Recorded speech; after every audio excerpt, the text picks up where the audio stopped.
点一着。他以前在哪里做老师？您说是哪一个人？你想杀死的080号？啊，那个080，叫080，好像叫刘墨阳。昨天晚上，除了那个女囚，还有什么人来过医务室？080号。谁？080号，长官。牙子医生说是奉典狱长之命把他带走的。昨天晚上你到这里来过？是，昨天我正睡觉呢，看守来把我叫醒，鸭子医生就把我带过来了。你到这里见过什么人？除了鸭子医生，我谁也没见过。你把他带到这里来，要干什么？他说的是实话，我只是想抽他的血而已。你为什么要抽他的血？那位女囚刚来岛上时间不长，但她的体质非常虚弱，严重贫血。我担心她的体质接受冬眠合剂会醒不过来，所以我就想从080号身上抽取几百 cc 的 O 型血输入到她体内。可是我的想法被那个女囚犯坚决地拒绝了。她说情愿醒不过来，也不能用同胞的血。我拿她实在没有办法，只能把她带回监舍了。刘墨阳，他们这些人一直在向我撒谎，他们一直在我面前演戏，而且演得非常精彩。我现在可以肯定地说，逃走的那个女教师，她的情人就是那个刘墨阳。我现在在考虑，让这个刘墨阳付出什么样的代价，才能洗刷我渡边人的耻辱。去把他给我带来。哎，我立刻抓人。等一下，你有什么事情要汇报？哦，对了，刚才苗伟将军来过电话。什么事？他说这个话不能转达，要亲自向你指示。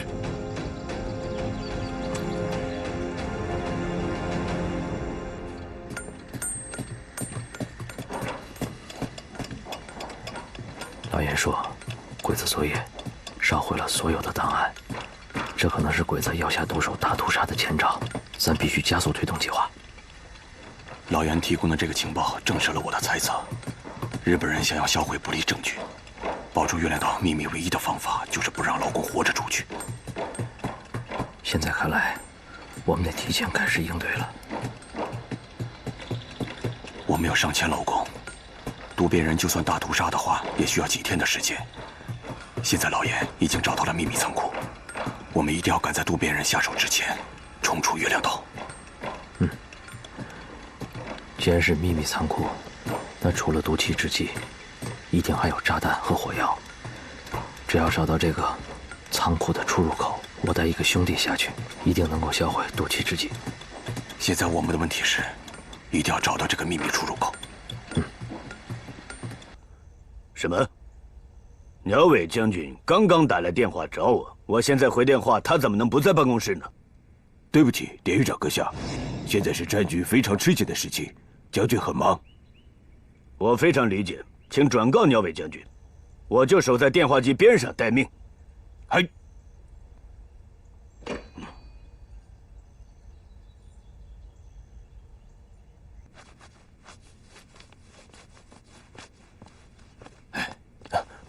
副典狱长，知道我这眼镜是谁害的吗？啊，080号对我下的黑手，我要让他10倍的偿还。可是典狱长他不是……没错，我现在正是执行典狱长的命令。听着，带着守卫们把他拉到刑房，我要对他重新审问一次。快，哎！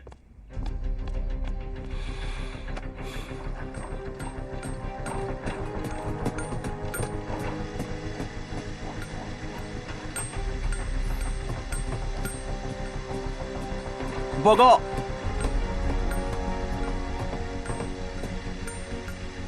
什么事儿？上厕所。去吧。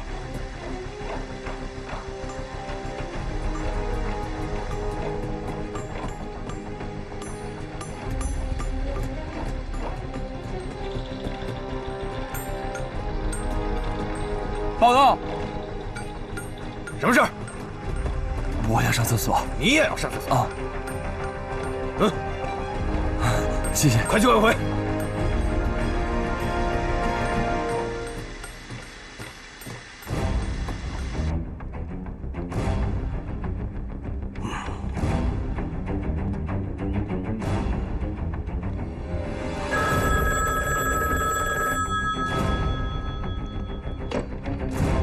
喂，将军阁下，请吩咐。快点！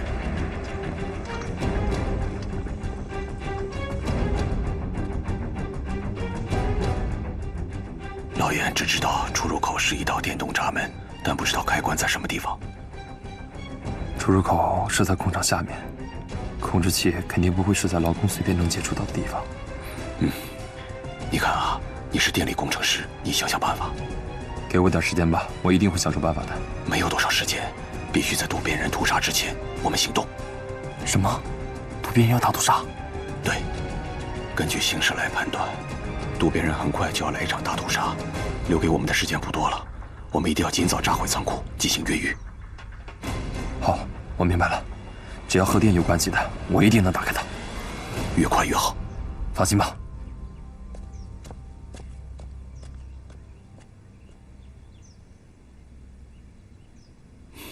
我需要3天的时间准备，形势非常紧迫，为以防万一，你必须立即执行司令官的命令，绝不可耽误。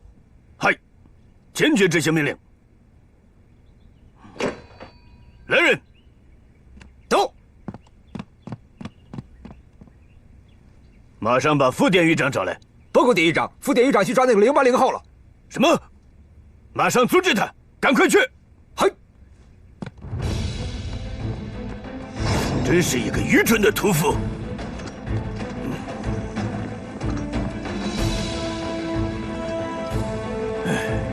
快！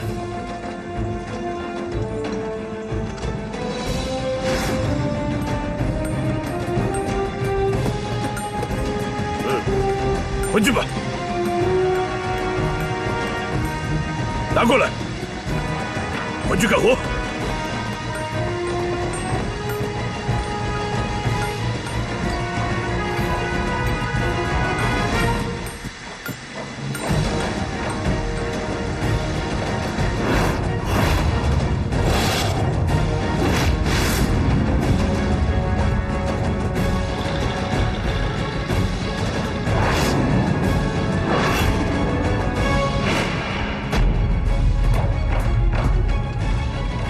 这2根高电流的电线，一定就是驱动电动门的电源线。可是，控制电源线的控制器应该在楼上的配电房。可这道铁门是从里面反锁的，根本无法进入2楼。怎么办？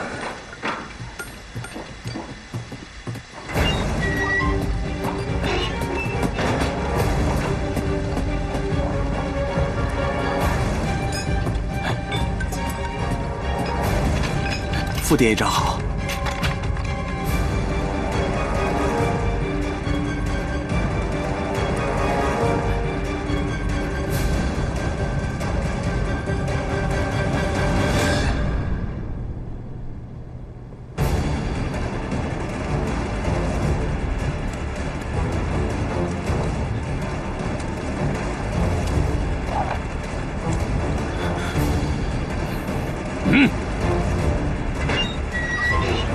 副典狱长，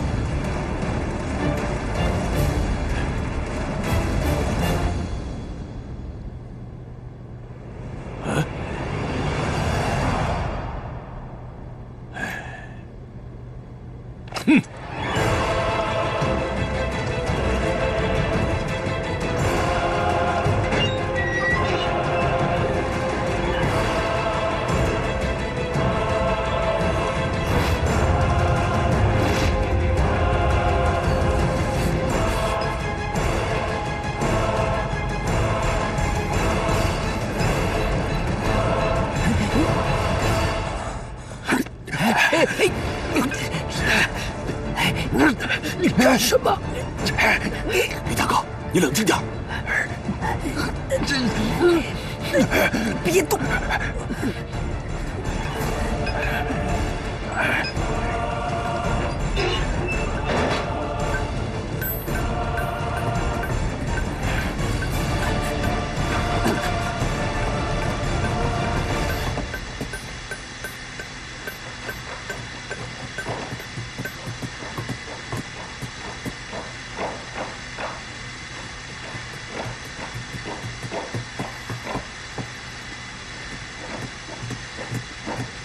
上校，刚才屠夫的出现让我感觉很不妙。渡边人已经开始大屠杀计划了，我们必须争分夺秒。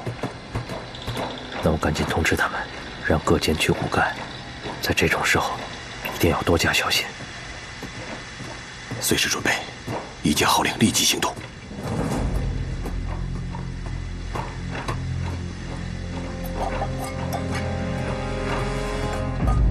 工程师，现在全看你的了。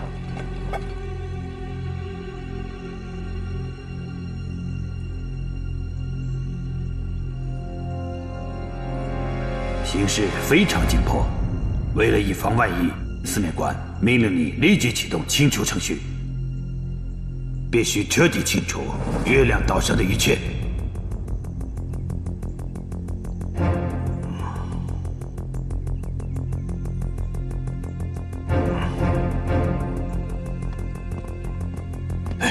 队长，为什么要停止对080的执行命令？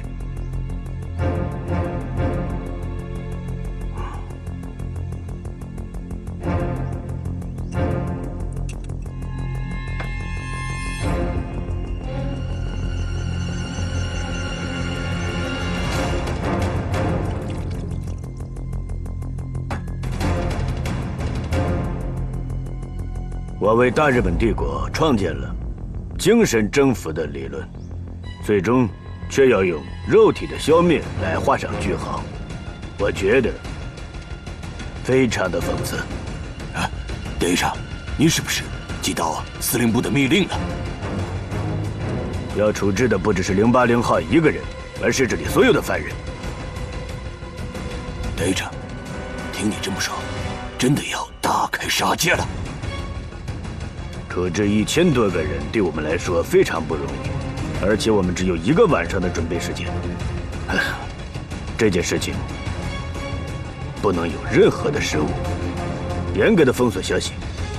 如果这些囚犯知道我们的清除计划，也许会拼死一搏，这样就不好办了。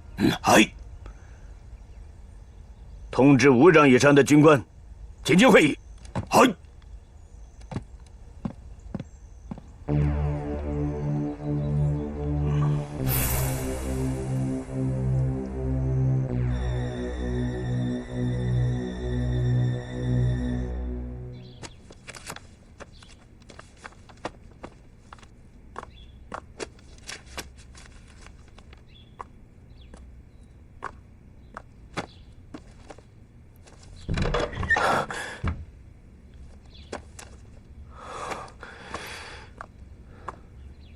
你真的要走？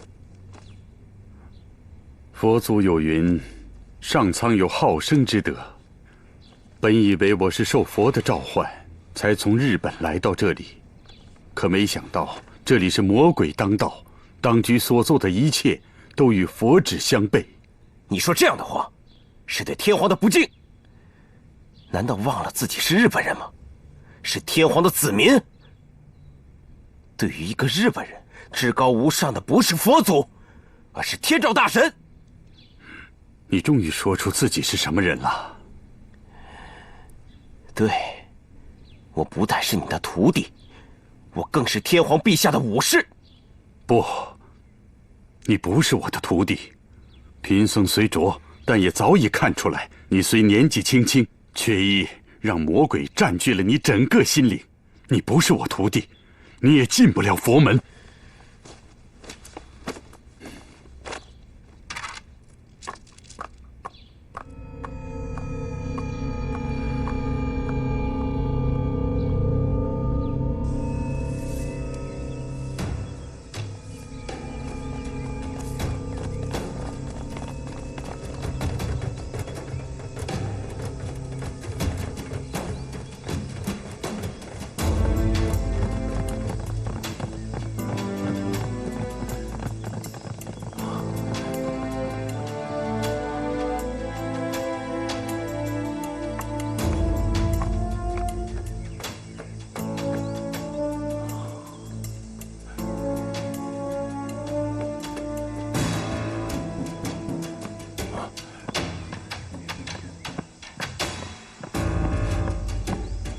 典狱长有令，不许进入。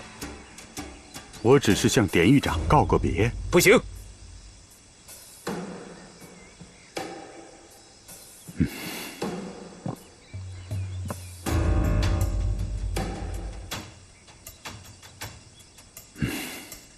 我刚刚接到司令部的紧急命令，本部司令官要求我们一定要彻底的清除这里的所有囚犯，必须在明天中午之前全部清除。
我已经找到不用去2楼配电房就可以打开铁洞门的办法。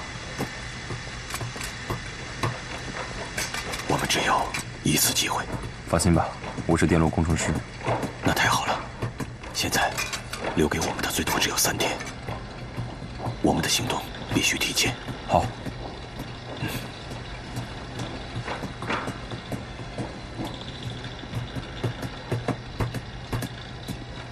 清除上线人并不容易，我们至少需要3天的准备时间。但现在我们根本就没有3天时间，我们只有20小时。放开！放开！不许进！放下屠刀，立地成佛。贫僧劝阁下收回成命，否则不光阁下会下地狱，连我整个大和民族都将会遭到天谴。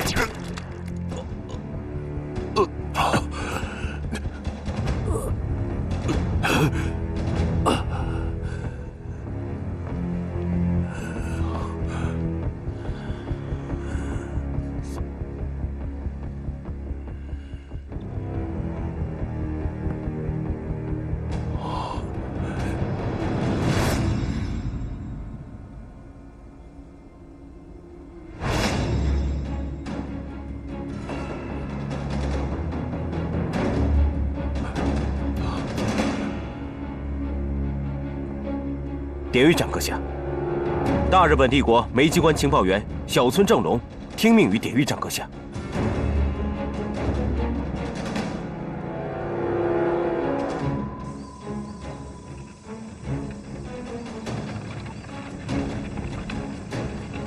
老严得到这个突发的消息，打乱了越狱计划的原有步骤，留给同胞的时间已经非常紧迫。老严心急如焚。渡边人已经启动屠杀令了，我必须立刻通知组织，否则面对突然降临的大屠杀，越狱组织将措手不及。太君，里面厕所又堵了，我进去疏通。走走走，快走！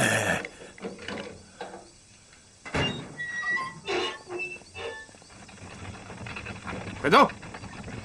快快！哎呀！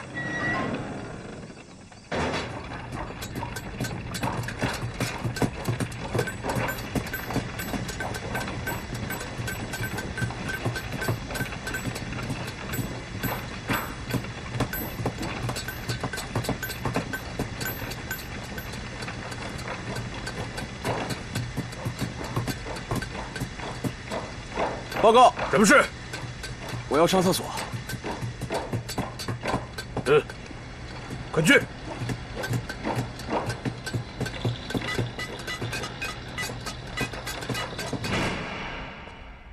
报告团长，我们刚刚破译一份第5军司令长官紧急发来的秘密电令。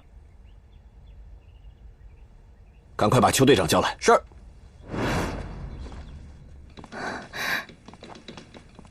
张团长，二位来的正好。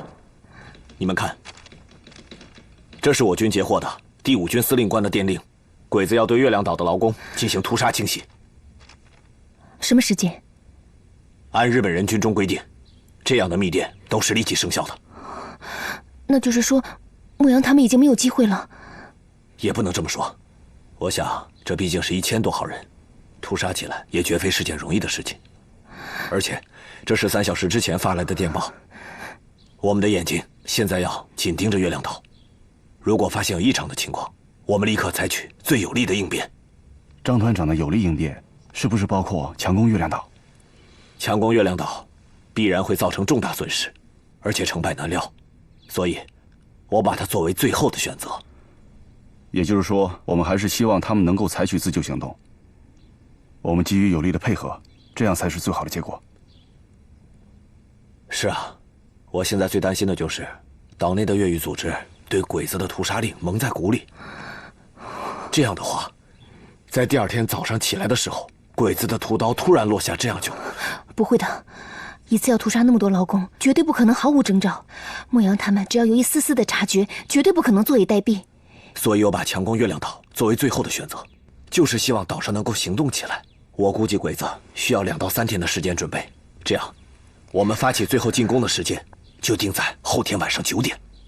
也就是说，52个小时之后，岛上无论发生什么情况，我们都要准时发起强攻。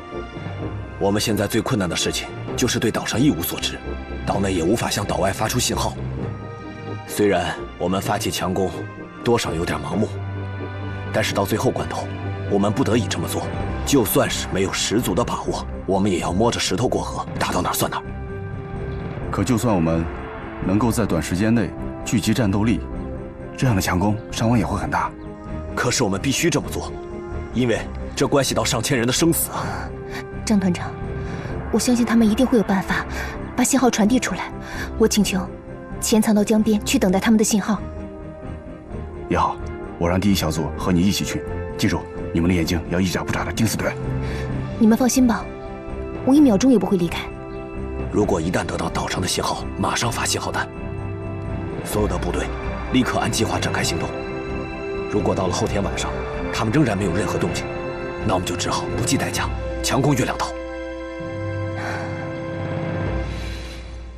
你说什么？屠杀令已经启动？渡边人突然召开紧急秘密会议，一定是在部署大屠杀。咱们还有多少时间？不会太久，所以我们必须要针锋相对的尽早行动。可如果没有外援的话，强行越狱会造成很大的伤亡。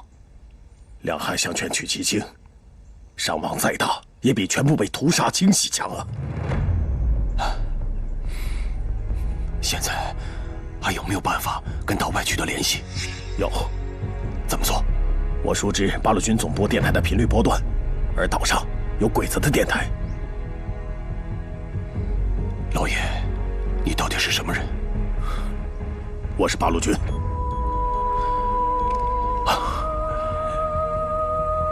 时间不多了，你们抓紧吧，我们得赶紧离开这儿。好，老爷，千万要小心。我没事的，你不必为我担心。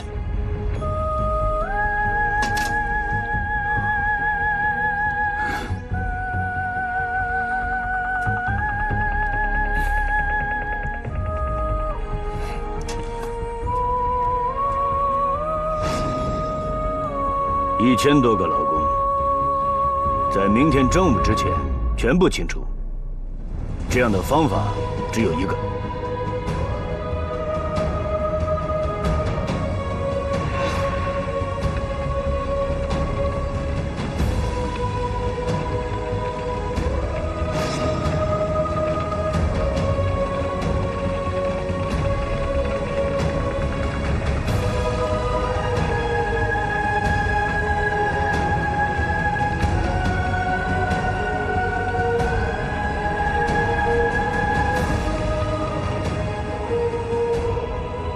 听说，我们的盟友德国人曾经采用过这种方法。也就是说，我们能用什么样的方法才能把道德搁在一边？但我们这么做的目的只有一个，那就是为了胜利。哎，为了胜利，任何手段都是无可厚非的。各位，从今天晚上开始，我们要秘密地做准备。首先要维持月亮岛上的稳定，坚决不能有任何的消息露出。我不想看到，在我们行动之前，有任何的意外发生。那这么说，我们今天晚上要对监区内所有的人员进行调整，至少要比平时增加2倍兵力。不行，我们要吸取以前的教训。以前他们在我们滴水不漏的严管中找到漏洞，这说明这些囚犯当中一定有高人。如果我们今天增加一些兵力，也许会被他们察觉泄露机密。嗨，我的明白。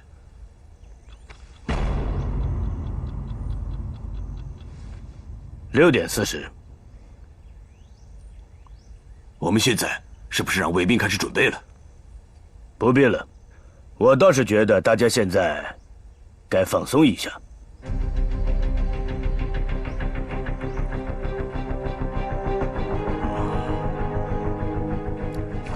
什么？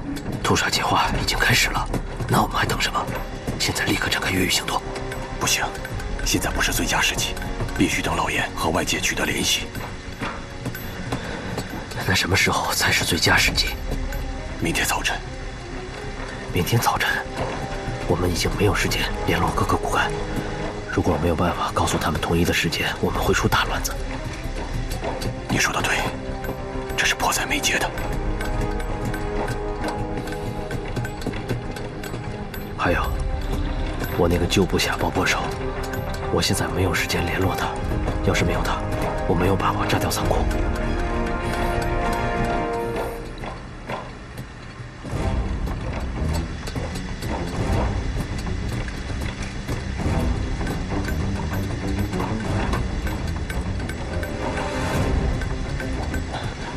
找个人跟他互换球衣。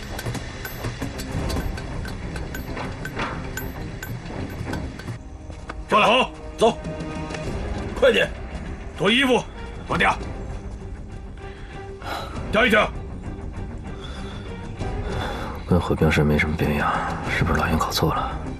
过来，可不能只看表面做判断。裤子，调一调。下一个，走，跟上，都跟上，我先走，跟上。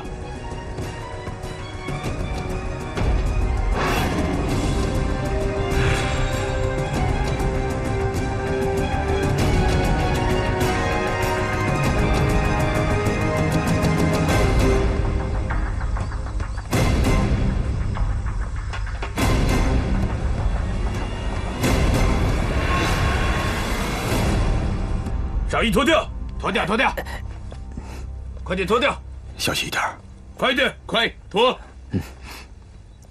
跳。下一个，团长，过来。火车的难题我想好了，转过去，几个监工，都抽烟，他们身上有。下一个，你一会儿跟我回6号建设。明白。脱掉，都脱掉，过来，跳一跳，脱衣服。下一个，调一调，脱掉，过去吧。咱俩互换衣服。转一圈，下一个，下一个，动作快。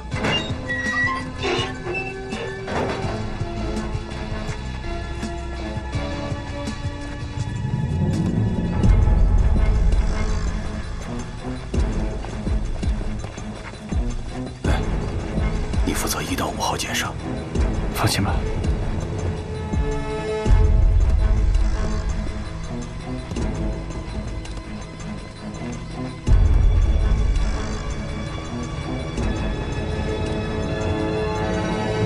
站住！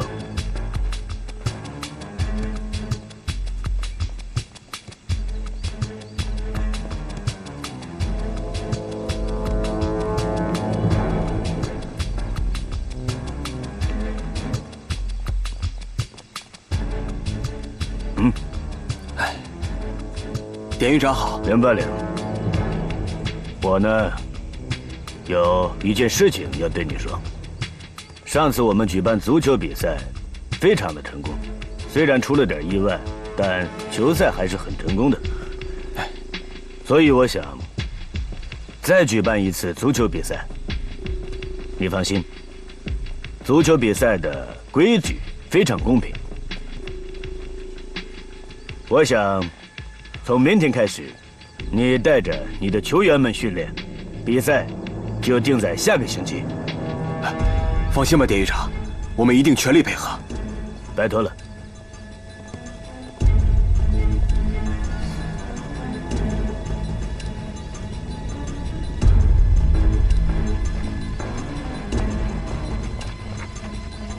这边，移过来。防弹，防弹。站住！传给我，快！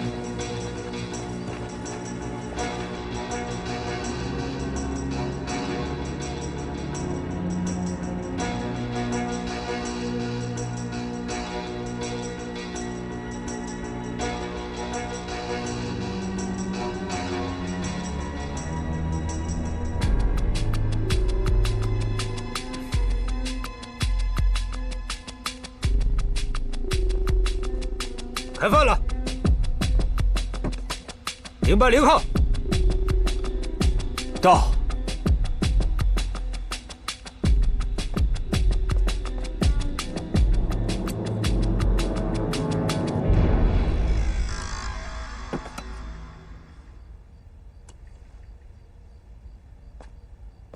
092号，092号，快点！到。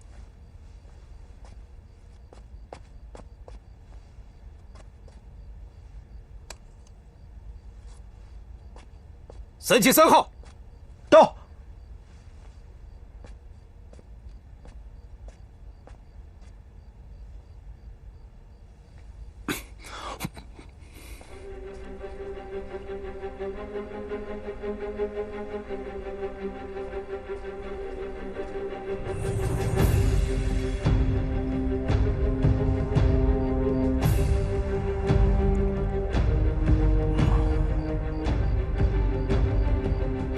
从现在开始，还有12个小时。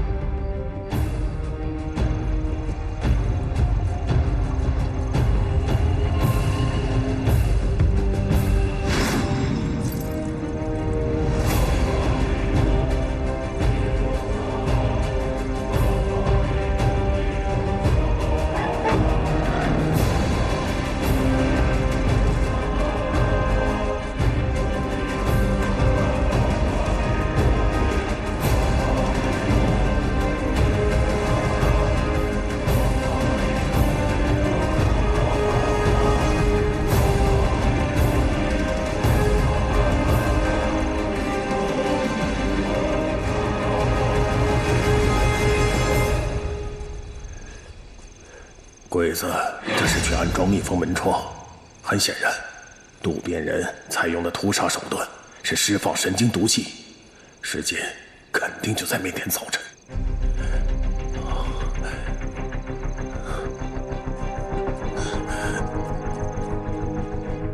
渡边人说要组织足球比赛，很有可能就是为了屠杀计划，而他让我们明天开始。很有可能就是屠杀的时间。我同意你的判断。你用一个环球1的妙计，至少达到了2个目标。第一，你把汪三和武进分别处在2个楼层，为统一行动号令提供了保障。第二，把工程师和爆破手调到行动指挥中心，便于咱们做出战术安排。没错，就是这么说。渡边人现在还不知道咱们察觉了他的屠杀计划，这恰恰为咱们提供了掩护的好机会。兄弟，我相信你心里已经有一盘棋了，说出来，让大家听听。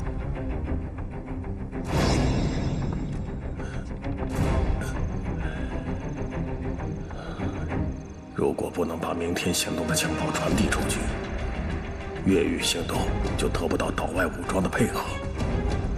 我必须尽早将情报发出去。清洗行动最重要的一点就是保密。渡边人为了避免不被我们怀疑，所以不会在监区内增加一个岗哨。这次正好是我们的一个机会。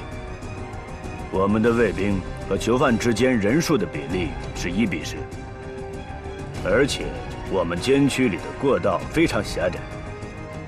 如果我们的卫兵和囚犯混在一起，那么他们手上的武器就会失去它的威力，会变得毫无作用。所以，在我们无力控制这些牢犯之前，在整个监区里都必须保持非常平静，不能有任何的行动发生。因为监区内的鬼子人数处于劣势，所以渡边人应该不会在我们进入工厂时采取强制性的措施。我计算过，监舍的鬼子、卫兵，加上监工和送饭的，整个监区总共不超过21个卫兵。我们必须把他们迅速解决掉。所以，最好的时机就是劳工吃完早饭，走出监区的时候。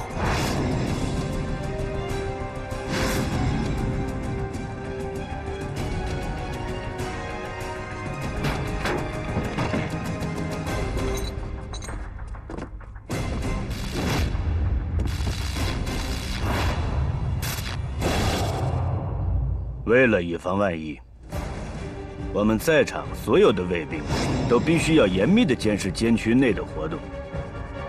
6个瞭望台的火力交叉点一定要严格地监视操场的动向，以防发生突变。每个人都要打起精神，丝毫不能马虎。渡边人应该会在监区以外采取行动，所以，在解决掉监区鬼子卫兵的时候，一定不能给他们任何挣扎或报警的机会，必须干净利落。第二，我们在占领了监区之后，必须让自己的骨干穿上鬼子的衣服，然后继续将劳工押向工厂，因为在工厂的门口还有2个武装卫兵，还有监工，所以我们必须要做到神不知鬼不觉。我们要严密地监视监区内通道的情况。只要全体劳工顺利地通过过道之后进入工厂，监区里必须马上向我汇报。到那时候，我会亲自下令，从各个方向向工厂里释放毒气。我们仅仅需要10分钟，10分钟之后，这座工厂将会变成这些中国囚犯的坟场。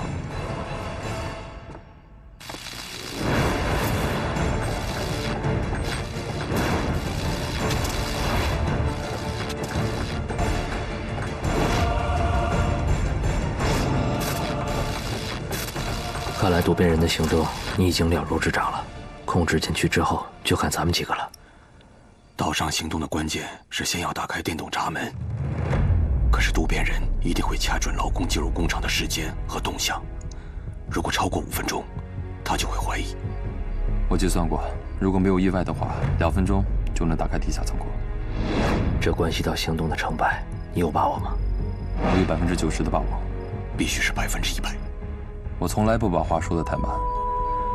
其实我也怀疑，你说只要2分钟，可配电房在2楼，光打开1楼到2楼的大门，都是件不容易的事。我根本不用去2楼，我调查过，从2楼配电房下来4根电线，每2根组成一个回路电流，一组用于工厂机床电源，另外一组就是用于电动门的开关。当控制器处于关闭状态下，这组回路电源是被隔断的，但只要给这组电线通上相同电源的电流，形成回路，门不就开了吗？那接下来就是引爆地下仓库的事。你放心，这就是我最好的爆破手。工程师用去了2分钟时间，剩下的只有3分钟。这样的时候，销毁制造毒气弹的化学制剂有很多种办法，可是我们没办法运出去。现在只有一种办法，那就是用火烧。我现在用1根火柴就能把它献上天去。我有件事情想跟你们说。说。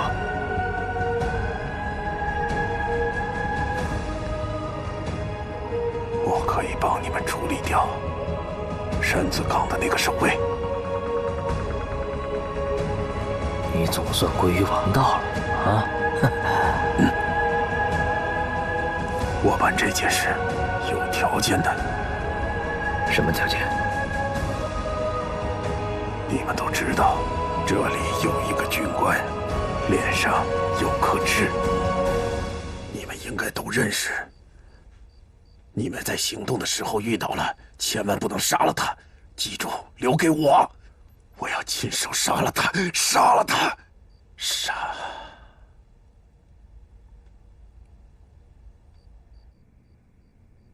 在我们完成劳工清理的任务之后，我们留下少量的人做善后工作，其他所有战斗人员全部编入第5军12师团，带上这里所有的化学药剂，前往前线做最后的决战。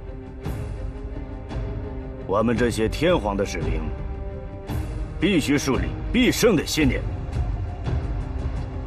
一定要等到胜利来临。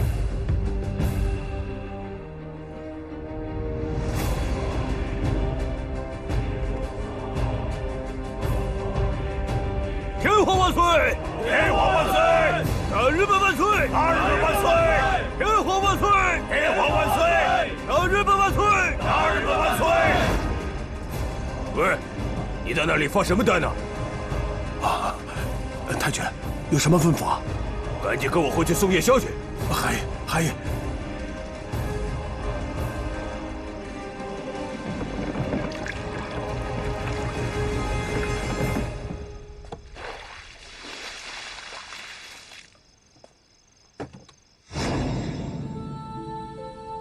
牧羊，此时此刻，你知道我听到了什么？我听到了你的心跳声。这1年来，每当我想念你的时候，总是你那均匀而有力的心跳声，让我感觉到咱俩离得那么近，就像是从来没有分开过一样。我坚信，任何力量都不可能把我们分开，无论是地狱，是天堂，你我的心永远是在一起的。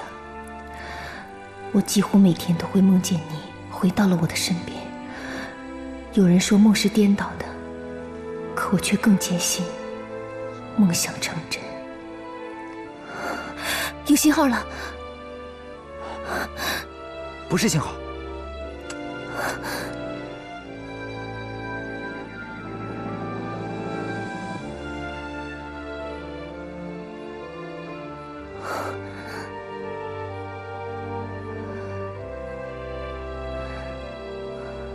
姐，您就放心吧，就算是几只萤火虫，也逃不过咱这么多眼睛的。哎，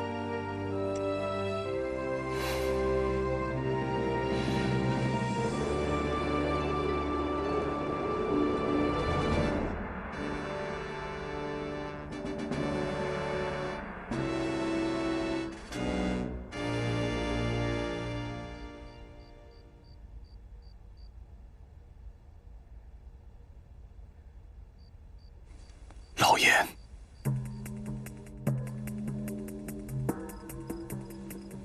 你怎么突然想起老严了？老严肩负着给外援发出信号的重任，老严能不能成功，直接关系着章鱼行动的成败。你不是说老严知道八路军总部的频率呼号，他能用鬼子的电台发报吗？别忘了，老严会不会发报是一回事，可是他能不能接近发报机，这是另外一回事。既然鬼子计划那么重大的行动，一定是戒备森严。我是担心老严无法接近发报室。你看，这是鬼子最薄弱的环节。我们的主力部队如果连夜开拔，3个小时就能赶到这里，随时准备强攻。那我们的队伍还是坚守在原来的几个点上吗？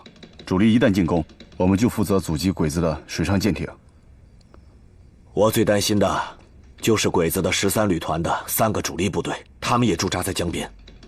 如果我们对月亮岛发起强攻，即使我们得手了，但是我也担心回来的路上会被鬼子的主力部队拦截。但是也不能排除岛上的自救行动啊！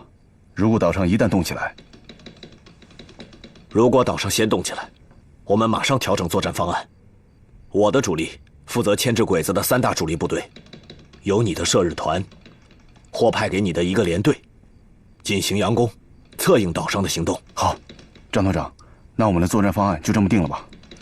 好的，第1套方案就是岛上行动，岛外策应，没有具体的时间，只要看见岛上的信号，马上行动。第2套方案就是强攻月亮岛，营救同胞，时间定在后天晚上9点。好。典狱长交代，今夜有重大行动，要给官兵提供最好的夜宵。那些中国人明天就要下地狱了，可以省一顿早餐了。典狱长说，明天囚犯的早餐要跟平时的一样，不能偷捡1个土豆。你现在去把明天要用的土豆准备好。哎。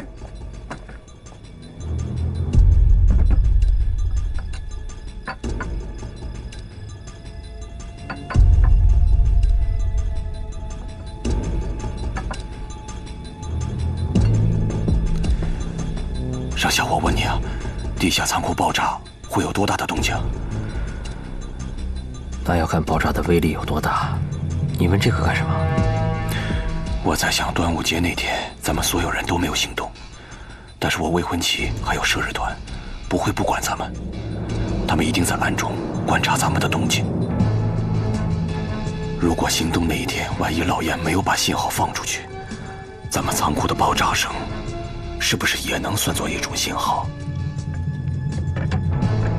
你现在拿着这些食物跟我走。哎，是。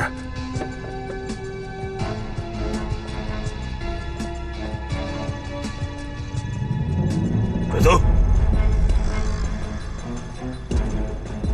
快点！哎，是。我担心仓库一旦爆炸，行动就暴露了。到时候渡边人一定会对监区内的劳工大开杀戒。没事儿，在我们占领监区之后，先不要着急冲出去，在监区内外的隔离带坚守一阵子。只要过了半个小时，一定会有转机。我那些手下都是枪林弹雨过来的，把监区大门的守卫交给他们，坚持个把小时没有问题。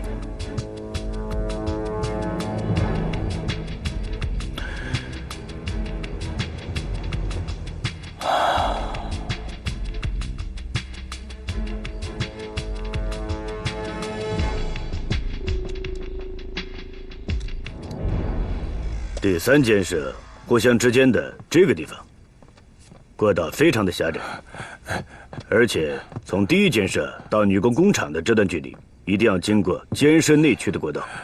只有这1个通道。我想大家一定要。夜宵到了。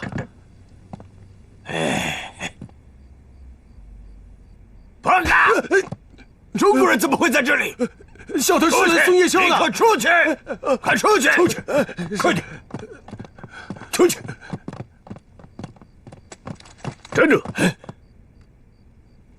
不好！你这是干什么？他毕竟是中国人，要是被他听到了这些，我们怎么办？他的确很危险，但如果你现在去开枪打死他，那我们这件事情就要暴露了。他是囚犯，应该也在清楚之列。小村君，嗨，清除这个中国人的任务就交给你了。嗨，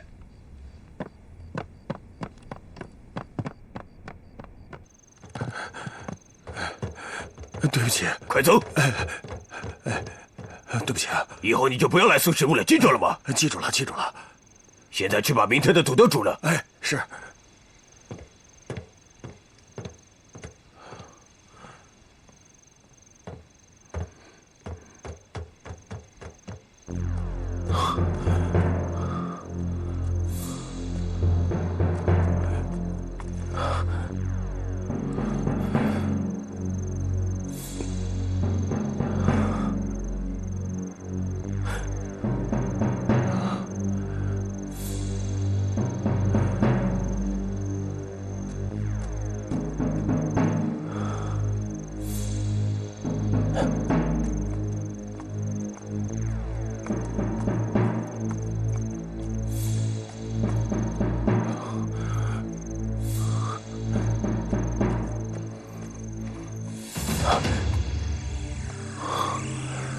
看来我已经受到监视了。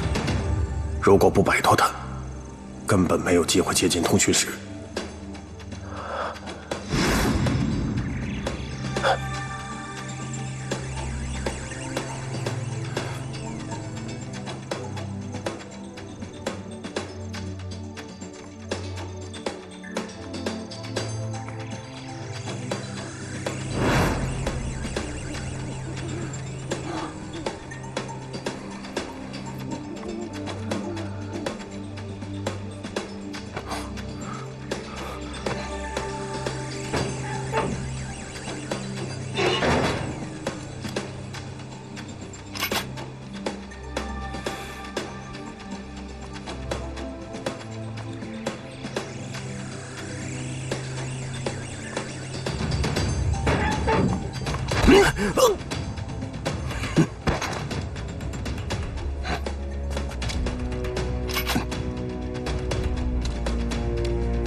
小野君，明天的土豆已经准备好了，明天就要开赴前线了。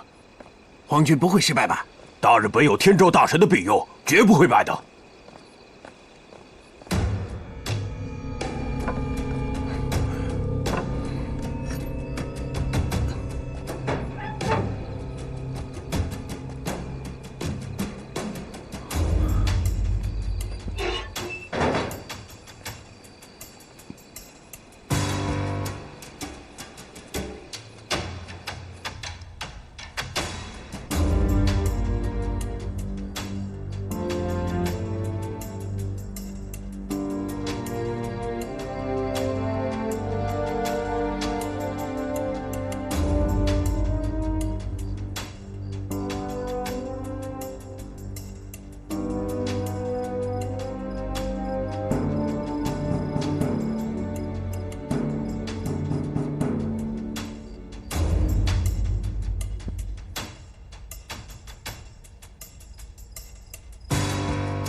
什么人啊？我是来给桥本君送夜宵的。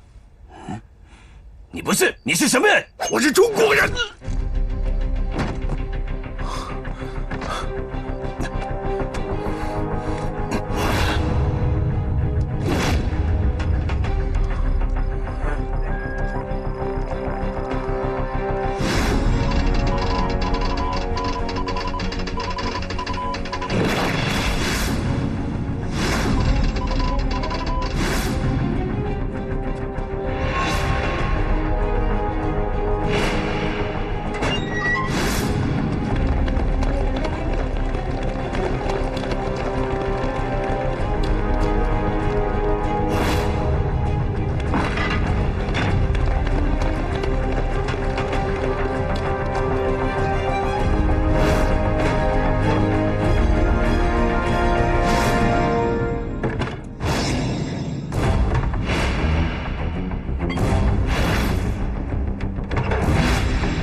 什么情况？首长，5分钟前我们接收到一份奇怪的电文。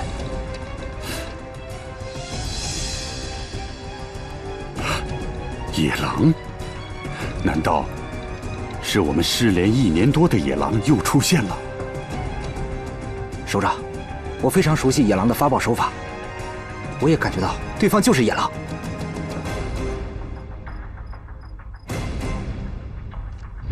严新民同志，日军在我湘赣这一带空投了细菌武器，夺走了我们成千上万无辜百姓的生命。我们已经知道日军有一支731部队，正在秘密地研制这种惨无人道的细菌武器。上级决定派你前去，在日军高级军官身边潜伏，以便获取日军731部队的情报。那我以什么身份去？仆人。你以仆人的身份潜伏在日军一位高级教授的身边，你一定要小心。此行你将是凶险万分，危机重重啊！请首长放心，我坚决完成任务。是他，一定是他。失联1年多了，他居然还在顽强地战斗着。可他目前在哪儿？处境又如何呢？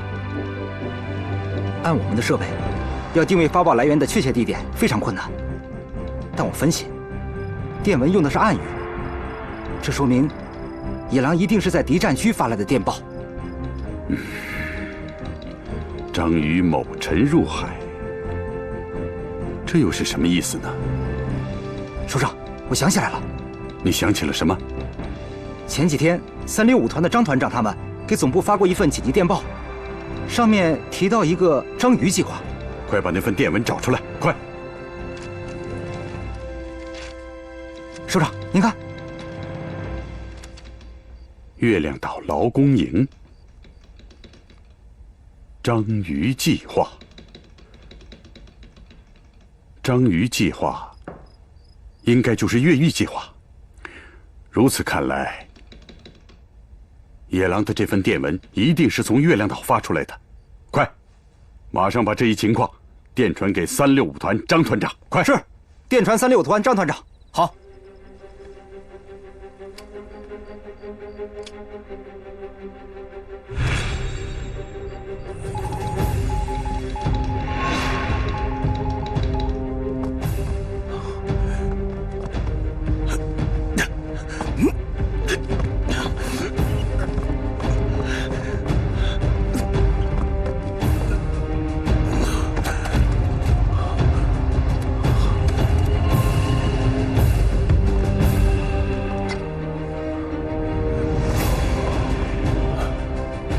如果行动前让鬼子发现电讯员被杀，就会知道我们已经发出电讯，从而推断出他们的屠杀计划已经暴露。这样一来，渡边人必然会对计划做出调整，势必会打乱我们的步骤，使越狱组织措手不及。我必须要给渡边人设一个迷局。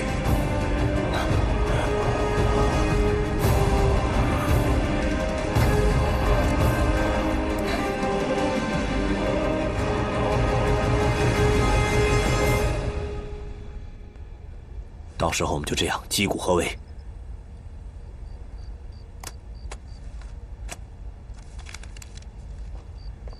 就这么办了。团长，总部紧急电报。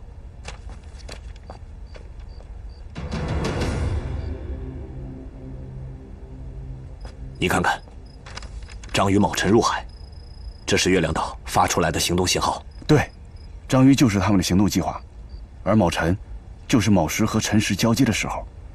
也就是说早晨7点左右，卯晨入海，也就是明晨7点开始动手。我是在想，这样的行动，他们为什么不选择在晚上？那唯一的解释，就是鬼子的屠杀已经提前了。张团长，既然这样，我们立刻启动原来的作战方案吧。好，根据现在的情况，我部会在明晨7点，向鬼子的13旅团的3个主力大队发起佯攻，牢牢牵制住日军的主力，绝不能让他们派出一兵一卒去增援月亮岛。好，我们同时也向月亮岛发起佯攻，绝对不能让他们的重火力腾出手来去对付岛上的劳工。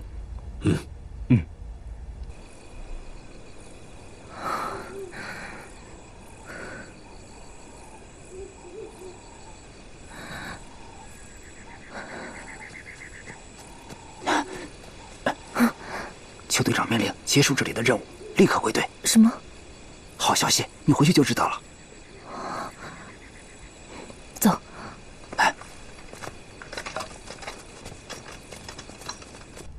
张团长，这真是太好了。张队长，为什么突然把我们调回来？章鱼卯辰入海。什么意思？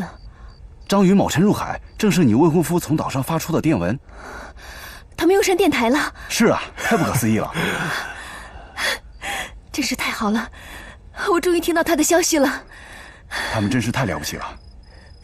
苏静，现在离他们的行动还有5个小时，这5个小时的等待将会十分漫长。但我们等来的必将是东方的日出。是啊。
各位兄弟，章鱼就要游回大海了，生死存亡，放手一搏。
这是日军的罪恶铁证，必须要带走。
茂山兄弟，这一次你打头阵。不用你说，我知道自己该干什么。一定要及时点燃导火索，你们只有5分钟的时间。2分钟时间，多1秒，拿我试问。好，我们现在万事俱备，只欠东风。现在我们就要等外援了。我相信老严一定会把行动的信号传出去。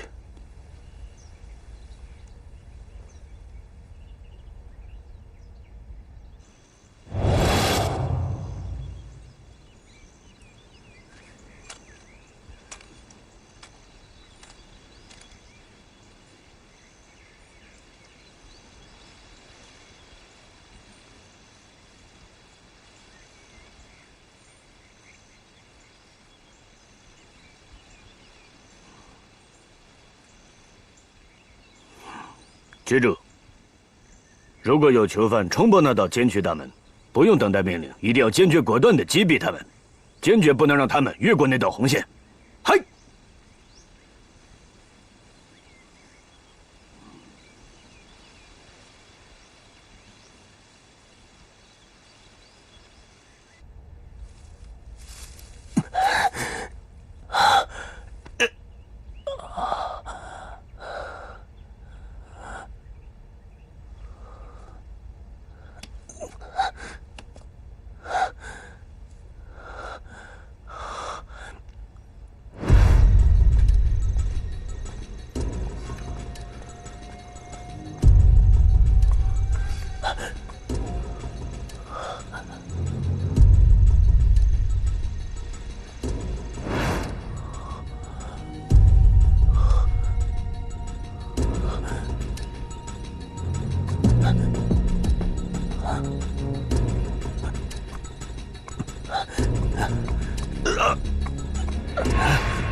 乔文君，乔文君，乔文君，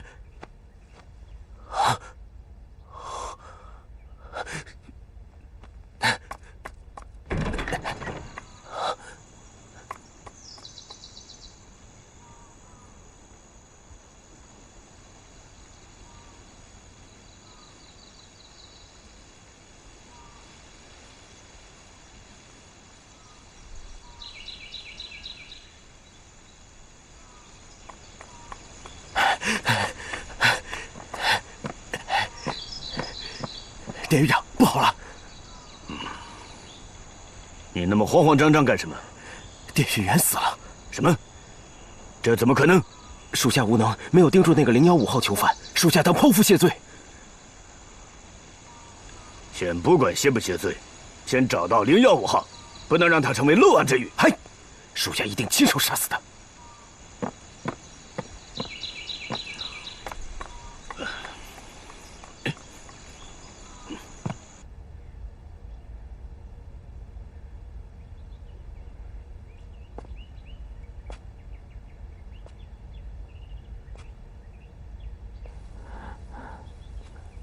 兄弟，你没上过战场，没跟鬼子拼过刺刀，难免会紧张。没关系，一出了战壕，就什么也不用想了。我不是紧张，我是担心，不要节外生枝。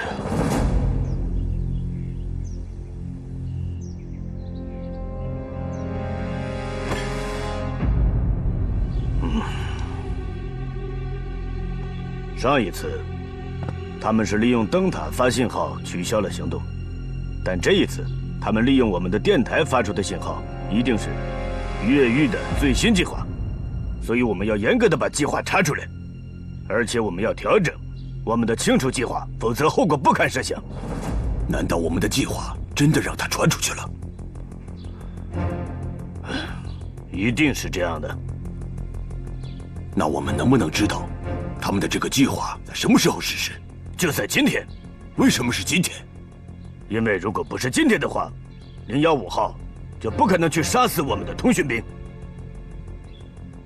难道我们的清除计划真的泄露了吗？我觉得我们一直在犯错误，我们一直在犯很大的错误，我们严重低估了这些中国人的智慧和勇气。015号就是一个我们犯的最大的错误。我也不明白，谁给了015号这么大的活动空间？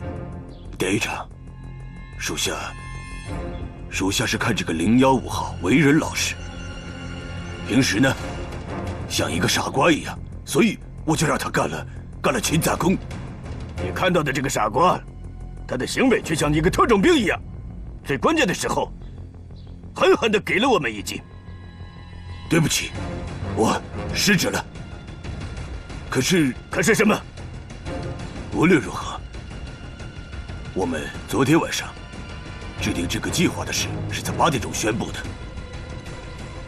那个时候，监狱已经全部隔绝，就算这个015号他已经知道了这些，他也绝对不可能把这个计划送出去。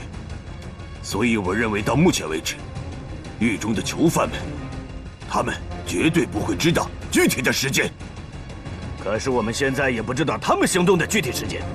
那我们需要调整原定的实施方案吗？必须调整。报告，进来。报告典狱长，我们在电讯室里面发现了一张字条，好像是电报的电文。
章鱼有时入海，好一个章鱼计划！章鱼是什么计划？如果你想知道什么是章鱼计划，你就必须先了解什么是章鱼。章鱼是一个软体动物，1米多长的章鱼，可以从一个钱眼大小的缝隙里钻出去。我相信这个080号是得到了章鱼的启示。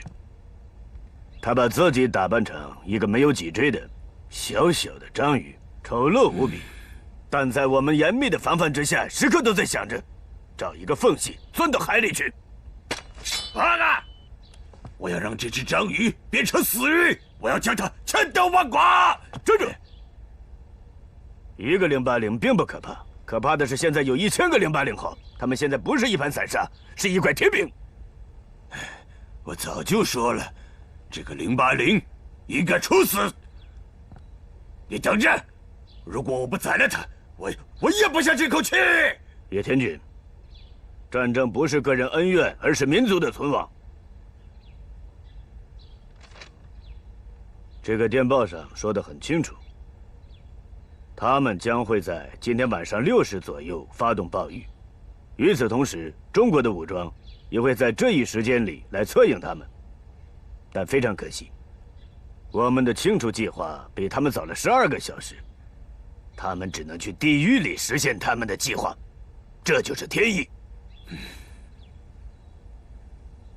所以说，我们的清除计划不能够改变，照旧进行。15分钟以后，我将会彻底消灭他们的阴谋。大家一定要记住，在这个过程中，这件事情一点都不能走漏风声，特别不能让他们知道，我们已经知道了他们的计划，要封锁这个消息，整个监区不能有一点点变化，一兵一卒都不能动。大家记住了没有？嘿。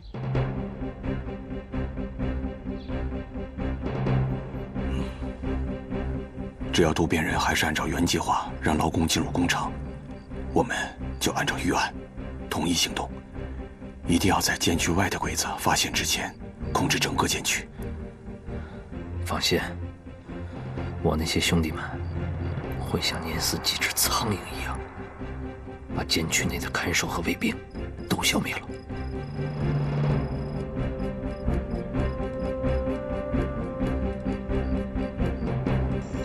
快，都跟上！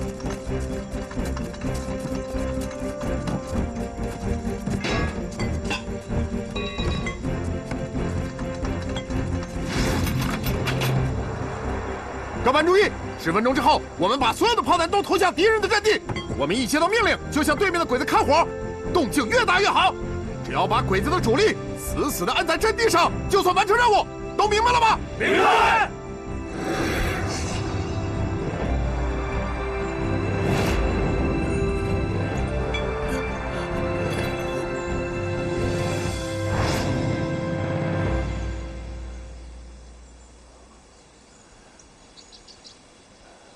一切如常，看来那方假电文起到了作用了。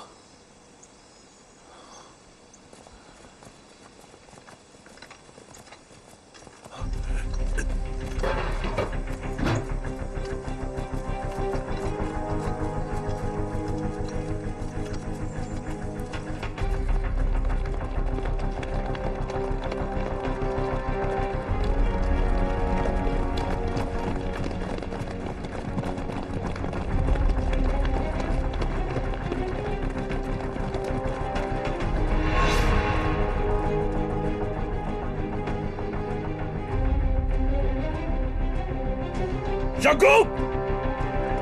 上弓了！出来！都出来！